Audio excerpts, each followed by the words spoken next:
Howdy! I'm Professor Curtis of Aspire Mountain Academy, here with more statistics homework help. Today, we're going to learn how to calculate and compare an exact value with a practical value. Here's our problem statement. A polling company reported that 19% of 1,018 surveyed adults said that pesticides are, quote, very harmful. Complete parts A through D below. Part A, what is the exact value that is 19% of 1,018? Well, here in this case, to solve this question, we're going to translate the English into math. So we're looking for the exact value. So we could call that X or whatever you want to call it. Is translates into an equal sign. 19%, we can convert that to decimal form so we can perform a mathematical calculation. Of translates into multiplication. And 1,018 is the number we're going to multiply by. So I'm just going to go over here to my calculator, and we're going to multiply 19%, which is 0.19. Just move that decimal point over 2 places to the left to convert from a percent to a decimal. Of is times 1,018. That gives us 193.42. So that's what I'm going to put here in my answer field. 3.42. Good job! Next part, Part B. Could the result from Part A be the actual number of adults who said that pesticides are, quote, very harmful? Why or why not? Well, you want the actual number of adults. You're talking about discrete data because we don't count partial people. We count people as whole values. So the actual number of adults is going to be an integer value. The exact value, 193.42, is not a whole number. It is a decimal, and so this represents what we call continuous data. So the answer to the question here in Part B is going to be no, because we're only counting whole people. So right off the bat, we can eliminate answer options A and D. So let's look at answer options B and C. B says no, the result from Part A could not be the actual number of adults who said that pesticides are very harmful, because that is a very rare opinion. No, we're actually talking about the difference between discrete and continuous data, so that doesn't sound right. Let's look at answer option C.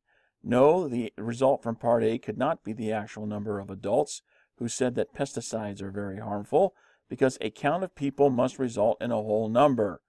Bingo, that's what we're looking for. Must result in a whole number, so that gives us discrete data. Check our answer. Good job! Part C. What could be the actual number of adults who said that pesticides are, quote, very harmful?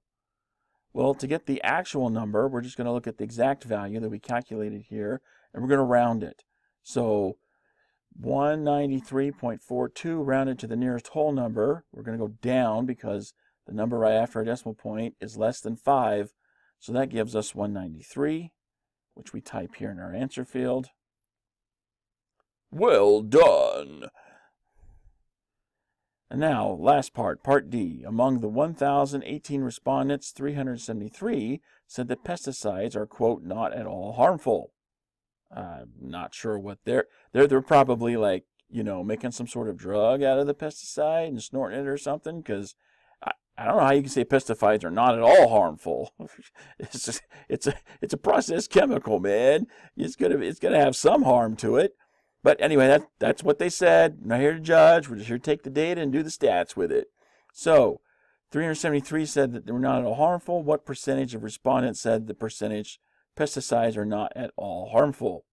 So if we want a percentage from the raw data, we just take the part and divide by the whole. So the part is the 373. That's the part of the whole 1,018 respondents in the group. So I'm just going to come over here, clear out my calculator, take 373. That's the part divided by the whole 1,018. And boom, there's our answer. Now this is the percentage in decimal form. Notice that here in the answer field, we're asked to calculate a percent. It wants the answer in percent form. So I can either move this decimal point in my head and put this in, but it says round to 2 decimal places. So just to make sure I put the right number in, I'm going to come in and multiply this number by 100 so that I convert from decimal to percent. So now here's my percent, which I can round to 2 decimal places, 36.64. So that's what I'll stick in here. Good job! And there it is. That's the solution to each step of the problem. That's how we do it here at Aspire Mountain Academy. Be sure to leave your comments below to let us know how good a job we did or how we can improve. And if your stats teacher is boring or just doesn't care to help you learn stats, go to AspireMountainAcademy.com where you can find out more about accessing our lecture videos or provide feedback on what you'd like to see. Thanks for watching, and we'll see you in the next video.